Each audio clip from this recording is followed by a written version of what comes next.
All right, greetings everyone. I think we'll get started. So I'm going to go over a couple things and then we'll launch into the presentation here. So I'm Dr. Frose. I'm one of the behavioral sleep medicine specialists over at Valley Sleep Centers. So today's talk is similar to one that I gave last week, primarily because it is so relevant and we thought so important to discuss again. So the way this kind of works, for those of you that aren't as familiar with this format, kudos for jumping into this new wonderful technology. You will notice that you're muted, but as Lori just mentioned, feel free to ask questions in the chat. I will say that while going through the presentation, hopefully we'll cover some of those questions. And because of the kind of functionality, I don't know if I'm going to be able to see the questions as we go through, but know that, this chat is about 25-30 minutes approximately. So I definitely did want to go through a Q&A portion at the end where you can ask questions, thoughts, comments, anything like that. So definitely feel free to hold on to those. I did want to also discuss how, in this format, if you do pose any questions, know that can't maintain confidentiality, obviously, because of this kind of a setting. So just know that you are obviously kind of putting yourself out there. And this call may be recorded. This video chat may be recorded for future, beneficial purposes. So just kind of have that in mind as well. So without further ado, I will switch over and we will get started here.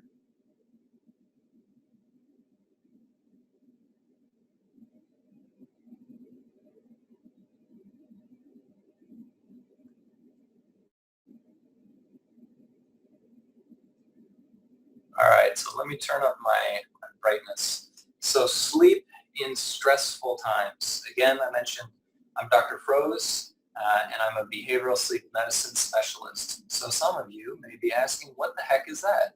Well, I work with people that have difficulty falling asleep, staying asleep, or waking up too early, in addition to people that are sleeping and have unrestful rest, right? So the thing with sleep is that obviously it can be impacted by various things, and stress is one of those. So according to the Times, we thought this would be a good idea to discuss the connection between sleep and stress. But because this is a relatively short talk, I really wanted to focus on the things that you can do specifically to work through some of those stressors. So some specific steps, so ways to regain good sleep health through understanding that feeling anxious or uneasy is okay. It's kind of our agenda here. Focus on what you can control, using your mind for good, maintaining routine, breathing, which is a wonderful technique, finding your balance, and some other options. So these are kind of our different areas we're going to touch in the next 25-30 minutes. So stress and sleep. The old age-old question, right, of the chicken or the egg. And I put this on here because, which came first? Stress creates difficulty with sleep, or is it, if we can't sleep, then we have increased stress? And many of you may guess the correct answer here. It's reciprocal. It's both things impact each other. So increased stress decreases our ability to sleep. And if we don't get as much sleep, we may feel a bit more irritable. We may feel more stress and that kind of thing. So what do we do about it, right? But I think it's important to identify that stress decreases not only the quantity of sleep, but also the quality. So it doesn't only decrease the amount of hours you're sleeping, but if we're stressed, if we're anxious, if we're uneasy, then it can actually decrease the quality. So So think about it. If you're one of those people that has, been a bit more stressed recently than in the past, how does your body feel? Right? Are you more tense? Are you a little bit more anxious? Are you a little bit more what would a good word for this be? Kind of like uptight, right? And so the thing is, this is how our mind impacts our body, right? From a thought, it then impacts our physical nature. So one of the questions I wanted to pose is ultimately, what causes stress? So it's important to realize that stress can come from a couple different places, but for the sake of this chat, stress comes from two main areas. So, for example, if you are out on a hike and a coyote tarantula snake combo come up on you, then what will occur is the sympathetic nervous system will take over this fight, flight, or freeze response, right? So that makes sense. That's good. We want that to happen if that crazy animal attack combo thing is coming at us. And yet, most of the time, stress does not come from a physiological response to, danger right in front of us. It comes from how we process events around us. It comes from how we process information, what we are telling ourselves about that kind of stuff. That's more often where stress comes from. So your mind impacts your ability to sleep. And I will say that clearly, stress is important. Anxiety actually can be important. Clearly, we don't want to have complete apathy. We don't want to not care about anything, and yet we don't want to be on the other side of things. So we'll get a little bit more into that in a minute here. But one of the really beneficial aspects about being able to, so to speak, take a step back, taking a step back from your normal day-to-day routine, right? It's a lot of times people will talk about how they feel like they're on autopilot, right? Something happens, they respond. Something happens, they feel anxious. Something happens, they feel stressed, and then they respond in that way. One of the beneficial keys here is to take a step back and say to yourself, okay, what is my pattern? This is kind of a simple procedure, so to speak. I don't know about procedure, but this is a simple task.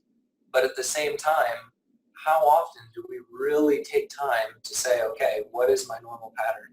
And how is this impacting sleep? So again, there's clearly many things that impact sleep, but in terms of what we'll be discussing today, we'll specifically be focusing in on stress. So I created a kind of general pattern here. So you'll see at the top right, an increase of stress, right? So if someone has an increase of stress, which granted, these are, very unique times that we're dealing with. And clearly they can be stressful. There are concerns about finances, about health concerns, about job availability, about, shortages. There's a lot of things. So I definitely want to make the point to showcase this is not something about, just simply thinking la-di-da, everything's fine and feeling great, but either way, so for the sake of this, there's an increase of stress. What happens next? Maybe, a decrease in sleep, maybe difficulty falling asleep, maybe waking up and then having trouble, easing your mind, that kind of thing. If you get if you have less sleep, maybe you feel a bit more irritable. Hey, you're human. We're all human. It's a pretty common thing. You get half as much sleep, you might be a little bit more short with others. Let's be honest. If that happens, you may notice how it's impacting you, concern about sleep in general, right? So this is kind of a relatively simple 24-hour pattern. What we want to do is change one element of this pattern, right? So clearly everyone would, wants to just get more sleep, but a lot of times the more focus, concern, effort we put towards sleep, it's kind of paradoxical, the harder it is, right? The more you tell yourself to sleep, the harder it is. So in terms of identifying a pattern, if we do what we've always done, we will get what we always got. We need to change one small element of this to get a different result. So it may not be the result that we want, honestly. However, if you change up, if you get a different result, then you're in a different place. Continue that pattern. Continue changing one aspect of this wheel. So granted, I know a lot of this is relatively kind of abstract, I know we'll get to a bit more of pragmatic ways to do this, but in terms of explaining this wheel, I think it's kind of important. So again, if we're changing this pattern, I showcased how this could work. So from this other example on the left, right, to a different pattern on the right. So working through stress, we'll get to that, but working through stress may then equal less concern, perhaps, improved mood, perhaps, less impact on sleep, perhaps, right? So clearly this was a very simple but easy design that I kind of wanted to showcase. So here we go. Let's jump into what is going on and how you can deal with stress and decreased sleep if you're one of those people. First off, I wanted to say that know that feeling anxious or uneasy is okay in these times, right? I mean, it's okay in general, and yet, especially right now, there are really stressful things going on in the world. There are very difficult decisions that people are making, and, it is what it is. It is okay to be anxious. It is okay to be easy, and whether this is a new or old problem, realize you're human. Cut yourself some slack. This arrow that I put on here is all about having an awareness of where you are on this spectrum, right? Because like I mentioned before, feeling anxious is okay. And from what I mentioned before, it's actually a good thing, right? If that crazy animal combo that got out of the zoo is attacking you, you want to feel anxious. You do not want to feel okay, right? But it's a different story if you feel that way all day long. It's a different story if, you're driving, or potentially, now with new regulations in Arizona, if you're staying at home and, maybe a small thing comes up, or a smaller thing clearly than being attacked by animals comes up, and you have this burst of anxiety or panic, right? So all in all, though, I think, again, we'll get to the stress bit and the mindset bit in a couple slides here, but know that this is not something that is unique. Many people are feeling this way, but it is important to connect with others. So let's say, for example, this is a family or roommates or something, because we want to follow CDC guidelines, we want to be safe, we want to practice social distancing or whatnot, but being open with others, reaching out to friends and family about how you're doing in this time is very important. Connection is very important, right? So physical social distancing, great, right? This is good. And yet social isolation is not the goal. Being able to connect with others should always be the goal, especially in times like these, right? So for the most part, everyone has phones. For the most part, a lot of them are smartphones. There's different applications. To be honest, I after utilizing this platform this weekend, I thought, oh, this is great. I can reach out to people, which, I mean, granted, Skype has been around for a long time. I'm just really late to the curve. But this weekend, I utilized Zoom to see other people, to keep connected, right? To be able to, even though I'm not seeing them directly in person, to be able to connect. And that is one of those things that's definitely I cannot stress enough in these times. So using your mind for good. What do I mean by that? So what you think about expands. That is such a powerful notion. Similar to this man watering a plant, right? If you water a plant, what happens? It's going to grow. If you think about something over and over and over, what happens? It grows. It grows in your experience. If you can think of, a situation, whether it happened an hour ago or whether this is something 10 years ago, a situation in which it happened to you and someone else, you thought about it a lot, someone else kind of just shook it off, what happens? To them, it's a smaller kind of thing. To you, perhaps this would be a much larger thing. So this is an important notion because, we have some control in how we process information. We don't necessarily have control over, clearly we don't have control over other things that are going on that are external to us. And we'll go through some specifics of what those may be. But we do have control of how we respond to it. A simple way of looking at different situations in terms of when we feel stress is ask yourself, on a scale of 0 to 100, 100 is Jupiter crashing into Earth, and Earth does not exist, and a 1 would be somewhere on the line of, a mosquito bite got you on the wrist and then it became a rash, right? What am I telling myself about the importance of this situation? And what would I tell myself 6 months ago or 6 months in the future about this very situation?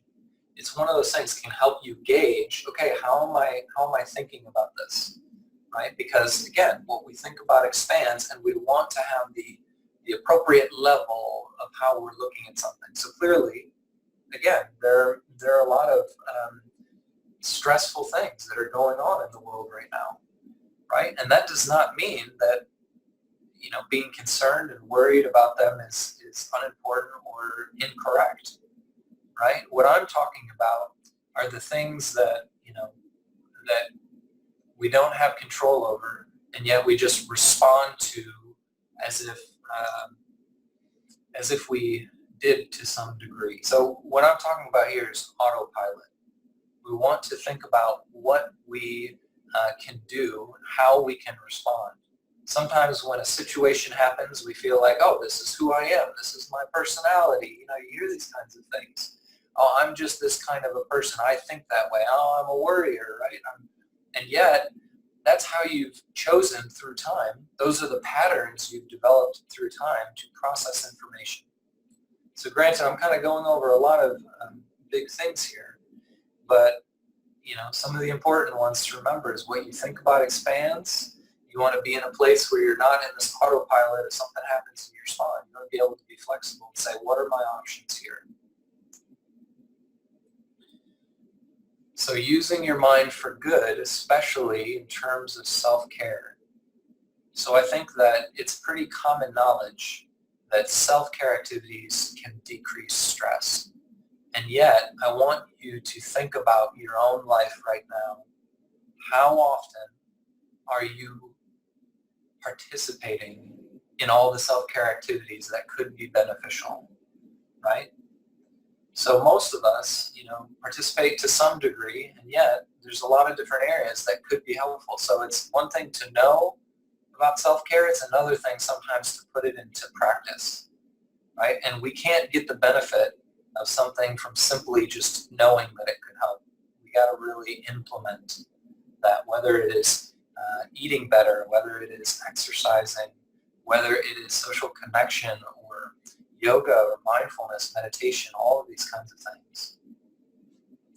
So though these may be tough times, and there's very different things, very serious things potentially going on with different people, I think it is important to be able to remain calm and positive, right?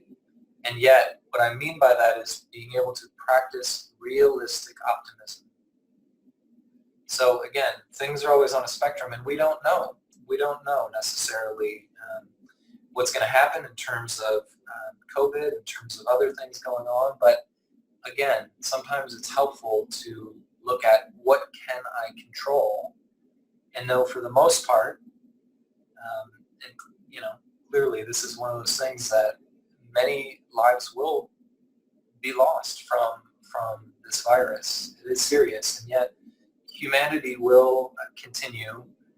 For the most of us, things will eventually kind of go back to normal. What can we do in the meantime, right? So notice your thoughts and ask yourself,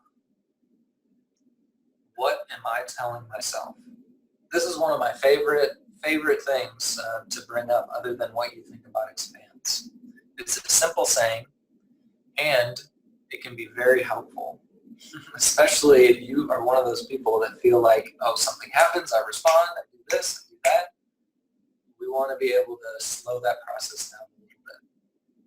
What am I telling myself? Is this true? Is this how I want to proceed? You have choice. You don't have choice over many things, and yet you have choice over many things. So you don't have on some things and you do on others. Is thinking this way helping me, right? So this way of thinking, is it helping me? Is this the best way to continue in order to move forward? Focusing on what you can control. So there's two terms here, external locus of control, internal locus of control. What is out of our control? What is in our control? So under the external locus of control here, and again, see this spectrum to a certain degree, because this is not completely on one side, completely on the other side for the most part. If others are practicing safety during this time, not in your control. If you have the ear of someone and they are listening to you, maybe then, to a certain degree, expressing, hey, this is a good thing to follow or not follow, or whatever, then that's not completely out of our control. But COVID around the world, again, not completely in our control. However, and I mentioned this during the last webinar here, that I did hear about a community within, actually a few different community organizers within Phoenix that were collecting medical supplies throughout the community, from civilians, and then providing them to hospitals. So again, to stress this COVID around the world, completely, perhaps out of our control, but there are some things that we can do, right, to help combat that or do that can be beneficial in nature. How stressed others are, out of our control. How long this will completely impact our country and the world, not something that is completely within our control.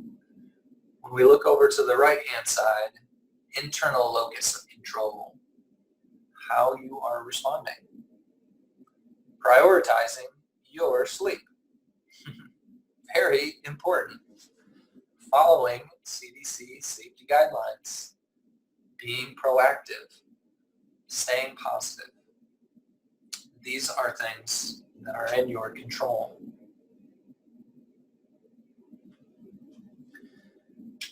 So remember, whatever challenge you are going through, it's not in total control of you, your well-being, or your sleep, right?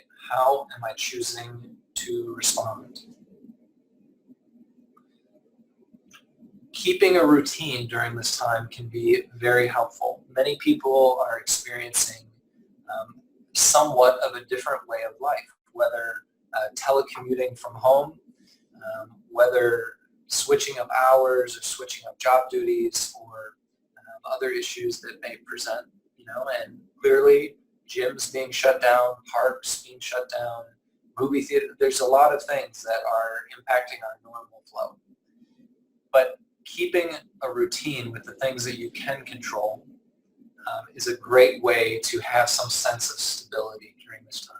So again, I mentioned prioritizing sleep, but clearly know, you need to fill up your own cup before you can fill up others, right? That's saying you need to be able to keep a routine, and especially a self-care routine, to be able to have some stability. So good hand hygiene, exercise. As far as I know, I believe that being outside on sidewalks, as long as you're 6 feet away from people, is okay. There's a lot of things that you can do.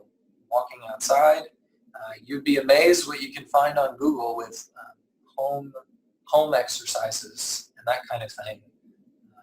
Simple things that you can do with a chair, right? So yoga, other types of things, mindfulness, meditation, sitting quietly for 1 or 2 minutes, other self-care activities, setting schedules, right? It's part of this whole process, staying connected with other people, and eating healthy. Nutrition is important. Breathe easy, stress less. So it mentions on here this Monday, but I would love for everyone to practice this right after, this webinar, if not right now. Mindful breathing. So there's something called diaphragmatic breathing, which most likely the portrait here is kind of portraying. But the key is to be able to breathe with your diaphragm. And without getting too much into this, ultimately we want to stimulate the parasympathetic nervous system as opposed to the sympathetic nervous system.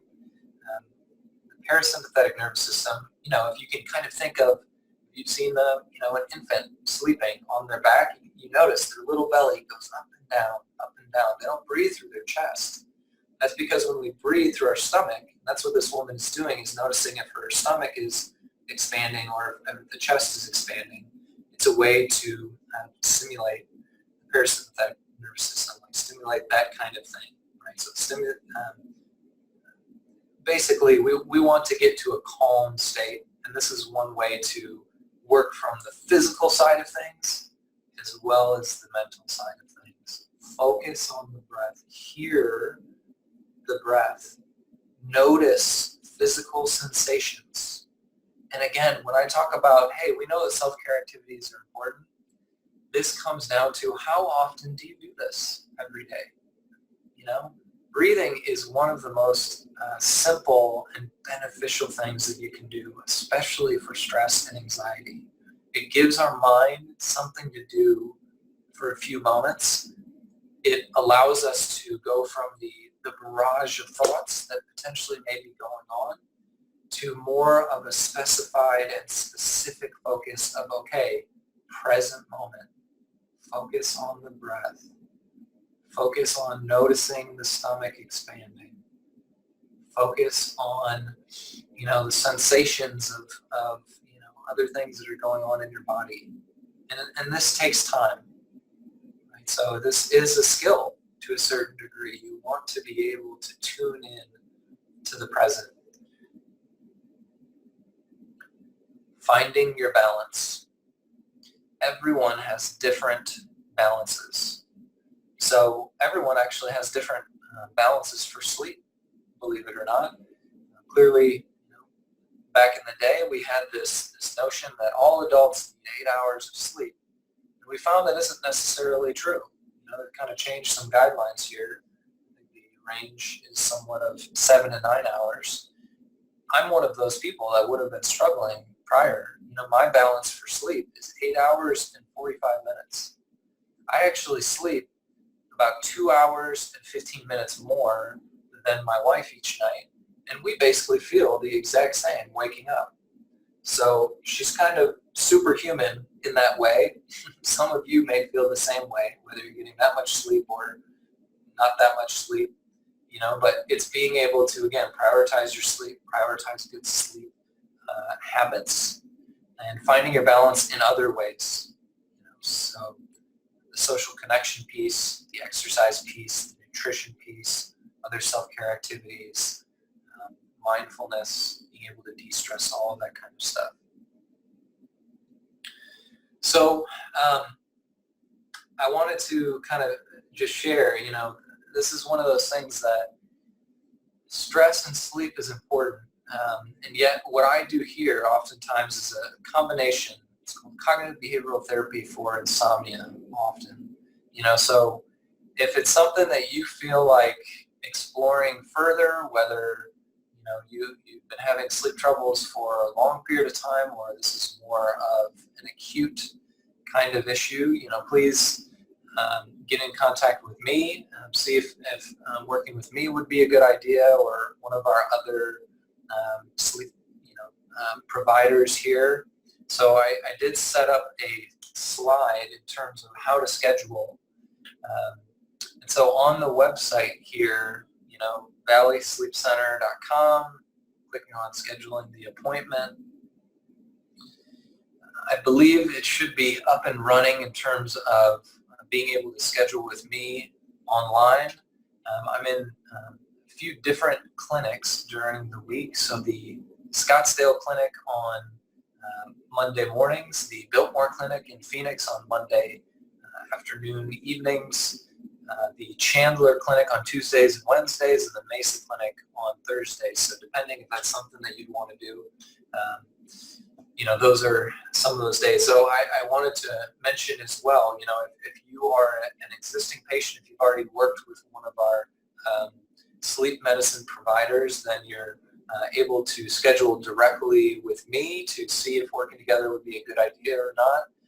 However, if you are a brand new patient, it'd be one of those things that we want you to meet with one of the sleep medicine providers we have at one of the clinics to be able to identify and make sure there aren't any physical issues going on that could be impacting your sleep prior to working with me. So I'm going to close this out and then kind of open it back up here. See if we have any questions. Let me search over to the chat. So yeah, now is the opportunity. Anyone has any questions, thoughts? Feel free to put it in the chat. Those of you that may not be as familiar with the chat, depending on which device you're using, it can be either the top right-hand screen under the More button. It may be under the middle here.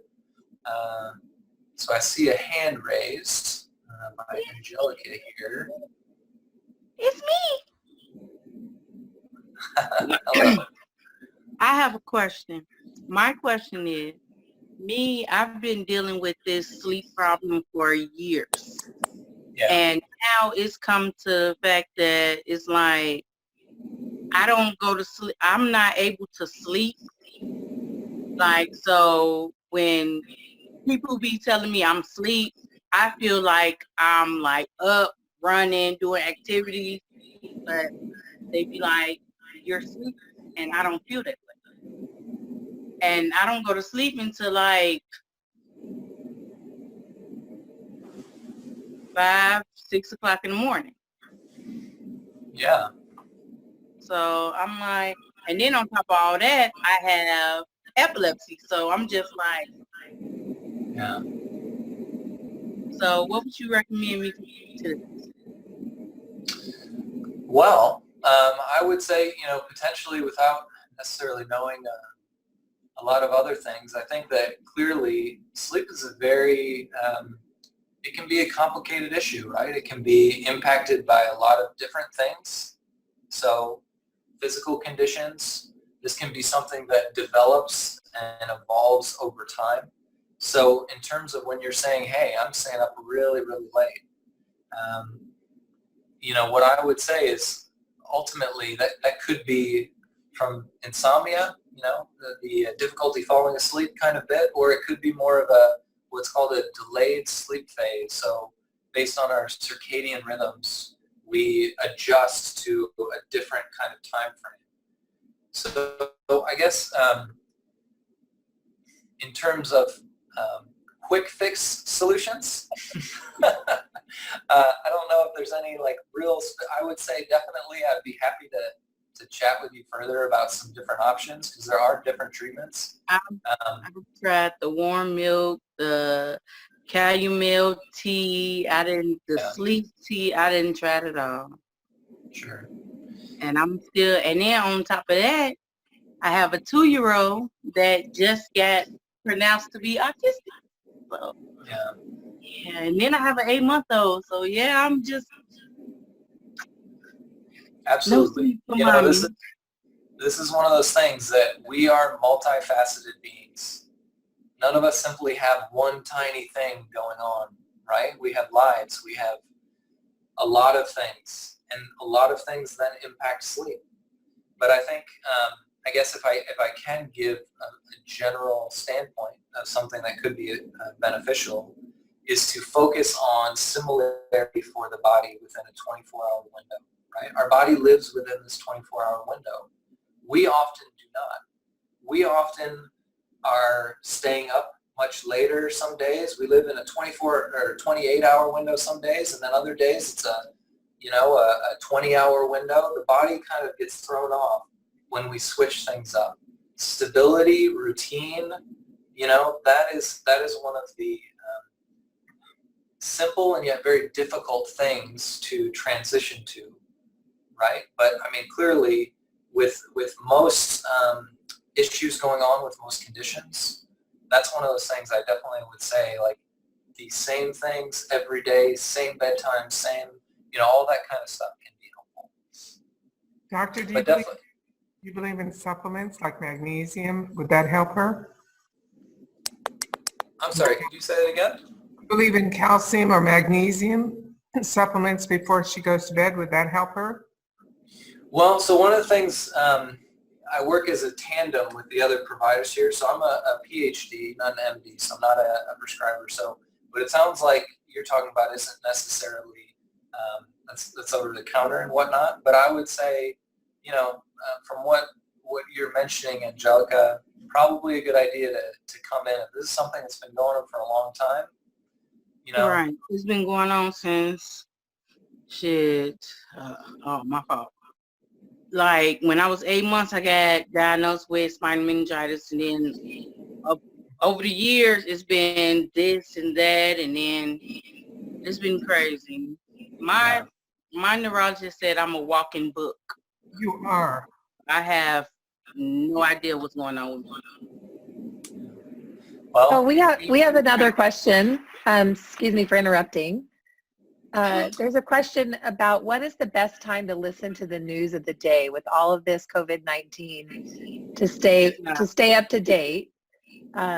Dr. Frose, would you give us sort of your opinion on what you feel like is the best recommendation of when to watch the news, but not to just get so emotionally drained or not to have panic attacks? That's one of our questions. That's a great question, actually. Thank you for alerting me to that. Sure. Still used to this wonderful Zoom application. This is great. So what I would say, obviously, again, this is a balance, right? We want to be informed. We need to know what's going on, and we don't want this to expand and become our complete and entire, worldview. We don't want this to be our every thought throughout the day kind of thing. So how do we do that? What I would say is most likely right before sleep wouldn't be a good time to learn all of the events of the day, right? Perhaps, early morning, afternoon. I mean, it really kind of depends on different people's schedules, honestly, when you're, and I'm seeing some head shaking here. And so I think ultimately, though, one time would be a good way to stay informed, but don't completely go from website to website to website for hours a day. What we think about expands. We want to be informed, but we don't want this to be our entire lives. We've got other things going on as well. Well, and I loved what you said. I loved what you said about, what we fill our minds with is what creates our thoughts and stress. So you do have to be careful about what you're watching. And one thing that I always tell myself is it's not always truth, right? So I listen to what they say. And like you said, Dr. Frose, do the best we can with what we know we're supposed to do, what the the CDC, the Arizona Health Department, what their recommendations are, and that's the best that we can do. And I appreciate you focusing on the positive thoughts and how it decreases stress, because you really are what you feed yourself with. So it's really important. I really appreciate it. Yeah. So to reiterate, when we are reading the news, it's how we're responding, And in terms of what I mean by how we're responding is exactly what are we telling ourselves about this event, right? So clearly, again, this is a serious situation. No one is saying that is not the case. And yet, what can we do? How do we move forward? What can we control? There needs to be a balance in terms of if the news brings up this sense of